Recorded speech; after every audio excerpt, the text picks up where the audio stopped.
بێگومان لە کۆمەڵگای نێودەوڵەتیە بەپێی جارنامەی گردوونی مافەکانی مرۆڤ بڕگە و مادی تایبەتی لەسەر مافی پەنابەران و ڕێکەوتنامەی نێودەوڵەتی هەیە لە نەتەوە یەکگرتوەکان تایبەت مافی پەنابەران.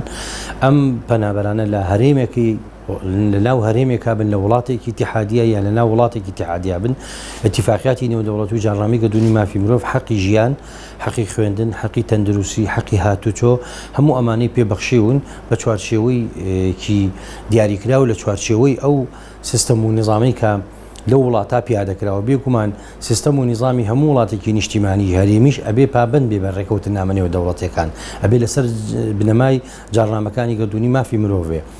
ناکرێت لە هەرێمی کوردستانە ئێمە زۆر جار دیعایی دیموکراسیەت و مافی ئینسانەکەین، بەڵام ئەو ڕێگریانە دروستکەن. بێگومان بە بڕوای ئێمە نابێ هیچ هۆکارێک ببێتە مایی ئەوەی کە ڕێگەی هاتوچۆی چەندین هەزار هاوڵاتی بگیرێت، لەبەرەوەی کە بێگومان ژیان و بارودۆخی سیاسی پڕ لە ڕوودرا و کێشمەکێش و ململانیە.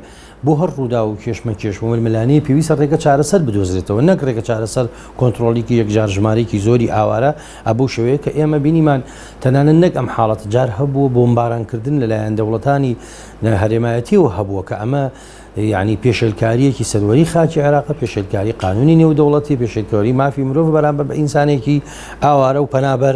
یەکەمین شت کە ئێمە ئەبێت لەسەر ئەم پرسە قسەکەین پێشوی بچینە و جان بە سیاسیەوەی کە خزمە بە دەوڵەتی کتەکانە جانبی ئینسانیەکەی وەرگرین.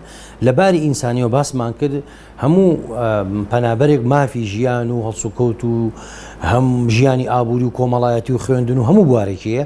یەکەم پێشێرکردنی ئەوەیە، دووهەمیان بتەوێنێتەوێ هەر کاتێک کە تۆ پەنابەرێکی سیاسی ڕێگریلی ئەەکەی لە جموجۆڵی لە نەشاتاتی دیبلۆماسی، لە نەشاتاتی ئیعلامی، لە نەشاتاتی جەماوەری خۆی ئەبێتە مایە ئەوەی کە حەسریکەی لەوەی کە هیچ جموجۆڵێکی نەبێت. نەبوونی جموجۆڵەکانیش بێگومان بە نەتیجە سوودەگەێنێ بەو دەوڵەتە یا بەو هێزەی کە ئەم لە دەستی ڕای کردووە یا ئەم لە دەستی خۆی پەنایاوە بە تۆ. بە بڕوای من زۆر لایەنی سیاسی، زۆر فراکسیۆنی پەرلەمانی، زۆر گروپ و کەسایەتی چەپ و با بڵێن نیشتمان پەروەر و ڕۆژنامەنووس و ئەکادمی و چالاکەوانی مەدەنی لە هەر لە سلێمانی و هەم لە هەولێر و هەم لە دووەکو بە تایبەتی زیاتر لە هەولێر نەشاتاتی جۆراوجۆ زۆر کراوە لە ماوەی ڕابردووە بۆ ئەمە، بەڵام بەداخۆیشتە دەسەڵاتدارەتی هەرێم بەدەم ئەم مەسەلەیەوە نەهاتووە. هۆکارەکەی دیارە ململانی سیاسی ئیقلیمی تێکەڵ بە هەرێمی کوردستان بۆ ململانی سیاسی حیزبە سیاسیەکان لەگەڵ یەکتری کە تێکەڵی یەوکو لە بیدایەتەوە شارەتی پێدا ململانی سیاسی نێوان گروپە سیاسیەکانیان تێکەڵ کردو بە مەسەلەی ژیانی پەنابەران. بۆیە ئەم نقطەیە یەکێکە لە خاڵە سلبیەکانی وەزعی سیاسی لە هەرێمی کوردستانە. هەر ئیجراعاتی حکوومەت هێرێم بیکە لەسەر هەموو ئەو حیزبانە حسابیەکەین کە پێکێنەری دەوڵەت حکوومەتەکەن. سێ حزبی سیاسی پێکێنەری سەرەکی حکوومەت هێرێمی کوردستانن. هەر ئیجراعاتی موسەساتی حکومی بیکە حکوومەت بە دەرەجەی یەکەم مەسئولە، ئەنجا ئەو دوو حیزبە دەسەڵاتدارە. ئەمە نقطەی ڕقەمێک. نقطەی ڕقەم دوو نەشاط یەکلایەنە نییە. حکوومەت ئیجراعاتەکان حکوومەت دام و دەستگای حکوومەت هەیکا ئەم بڕوامان وایە ئەگەر یەکلایەنەش تەسیلاتیان هەبێ لایەنی دووەم نابێ قوبوڵیکە، لایەنی سێمی پێکێنەری حکوومەت نابێ قوبوڵی بکە. ئێمە بڕوامان وایە دەوڵەتی تورکیا و ئەم حیزبە سیاسیانە لە هەرێمی کوردستانە کەمتر ئەم مەسەلەیە ئەوەندەی کەوتونەتە ژێر کاریگەری داواکاریەکانی دەوڵەتانی ناوچەکەوانێ و ململانی سیاسی بینی دەوڵەت ئەم حیزبە سیاسیانی خۆمان لەگەڵ و حیزبە سیاسیانی کە لە بەشەکانی تری کوردستانە هەیە.